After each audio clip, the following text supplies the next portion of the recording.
you can appreciate my predicament here. So I'm going to attempt to show you that I know many different languages. And I'm going to greet you in some of them. The first one is Habari sa Asubuhi. This is Swahili. Good morning in Swahili. How about Ohayo gozaimasu in Japanese? Kalimera sas in Greek. Bom dia in Spanish. Namaste in Hindi. I think I'll stop with that. I think I'm boring everyone. So I want to share my life lessons with you, my long journey that I've had in the Bay Area of Silicon Valley. I had a comfortable job in a manufacturing company in Texas when a training session changed my life. The instructor there asked me what I was doing, what my background was, and he strongly recommended that I go to Silicon Valley. And this was, folks, in 1982. It was exciting, but I was scared of the unknown. Remember, this was the pre-internet days. I couldn't Google Silicon Valley and get any information. So here I was, looking at the possibilities. What is Silicon Valley? How do I get there? How do I get a job? And that was what my challenge was. And I took that risk, I took the plunge, and somehow got here in 1982. My first startup that I joined did extremely well for 3 years. It doubled every year in size and revenue. After 3 years, it went chapter 11. It went broke. So that was my first experience in Silicon Valley. I'm sure a lot of you entrepreneurs have faced that same experience. So then I had the good fortune, you heard from Ray Lin earlier, I had the good fortune to go work at Oracle, which is slightly larger in those days than the company I was at. And I had a cubicle outside Larry Ellison's office. And it was a great learning experience for me to learn from a visionary like Larry. I was there for 4 years, the company did extremely well, doubled every year I was there, not because of me. But at the end of it, I still had this bug to go work at a startup. So I tried my second startup. And this was a few, after Oracle. Again, this was a great company. I don't know what this is. This company also did very well for 3 years. And it went broke. Okay? So that was my second company that I was at. So now, I think all of you can think, I'm at a crossroads. Do I go to another small company, or do I get a comfortable job in a large tech company? I think entrepreneurs in the audience, you must guess what I did. I went for the small company. The third time, I tried again, and this time I was lucky. I became part of the management team at this company that helped take the company public, and the rest, as they say, is history. So in 1996, I ventured out again on my own. And this time, I started investing in startups.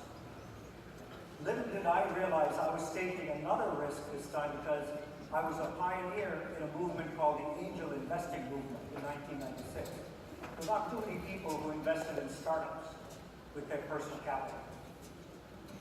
So every week I used to meet a couple of entrepreneurs, and I've continued that engagement for over 20 years. I meet with at least two or talk to at least two entrepreneurs a week. And over 22 years, I've met over 2,000 entrepreneurs and have invested in 75 of their companies. So that's kind of my angel investing background. But what really got me passionate when I was doing all this was to build networks. I love building networks that make an impact. What do I mean by impact? So I run 3 different networks, and let me give you a little backdrop on each one of them. The first one is the Enterprise Network, which is a group of 100 top software CEOs in Silicon Valley and around the world. Now, the Enterprise Network has CEOs from all countries and professions and disciplines. But this network gets together where we contribute all the profits of the network, meaning what they pay as fees. All the profits are given to nonprofits. And the way it's not just the money that gets given to nonprofits, it's the mentoring that goes on with our CEOs. It's the boards they join of these nonprofits and so forth. So as a collective, we're much more than as individual CEOs. The second network I started about 12 years ago is called the Corporate Eco Forum. This is a membership group of 70 of the world's largest companies. These are companies like Amazon, Apple, Disney, UPS, General Motors, and so forth. And we get together to share best practices and innovations around climate change, combating climate change, and making these organizations better global citizens. Now, they can do this individually, but as a collective, they represent $3.5 trillion of revenues. So these companies can move the needle much faster than individual corporations can do. The third network I started about 7 years ago is called Indiaspora. It's an Indian American leadership group of tech folks, doctors, lawyers, politicians, NGOs, and academics. And again, we work a lot on social, political issues. So we've helped a lot of politicians get elected to office who are Indian American.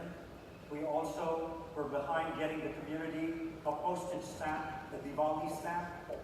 And more recently, started focusing on philanthropy, on giving both in our communities we live in and also give to India. So you can see that networks can build tremendous impact, and that's what is my passion today. Now let me share some of the lessons I've learned in my 37 years as an entrepreneur and being a Bay Area person. The first thing is I urge you to invest your personal capital first before you invest or you get professional capital. What do I mean by this? In every network I've started, I've at least spent a year before I actually started the network. Talking to customers, understanding the market, the dynamics of what's going on in the marketplace and the competitive situations and so forth. Do your homework before you start your company. A lot of entrepreneurs might just get started and then figure out a way to do it. I think it's better to be slow and precise in the beginning. You'll be much faster as you start your company and go forward with professional capital. The second thing that I learned is to get a great board of advisors. Go find the smartest and most influential people you can get for your industry and your space. A lot of this I learned from a good friend of mine, Keith Croft, who is the CEO of Ariba and DocuSign. He was a master at putting together advisory boards, and I know that because I was part of this advisory board at DocuSign, and that was such a powerful network that helped DocuSign to be where it is today. It's a company with a $10 billion market cap, and some of that credit goes to Keith bringing in a tremendous board of advisors to help take the company to the next stage. Next thing is, if you're an entrepreneur, the first thing I'm going to ask you is, do you have a mentor? I lucked into getting a mentor when I was in the early days of Silicon Valley. And this person really helped me navigate the situation here because I didn't know anything about Silicon Valley in those days. And I truly owe a lot to my mentor to where I am today. And now that I'm running networks, I have a different mentor who I meet with every 3 to 6 months to really be my critique, be my cheerleader and supporter at the same time to help me navigate what I'm doing today. So please, if you don't have a mentor, I urge you to get one after you leave this amazing conference. Also, build philanthropy into everything you do. You can see at the enterprise network I run, all the profits go to nonprofits. Indiaspora is a nonprofit organization. So build that into everything you do. Look at Mark Benioff. Look at what he's done. His 1 + 1 + 1 formula is fabulous.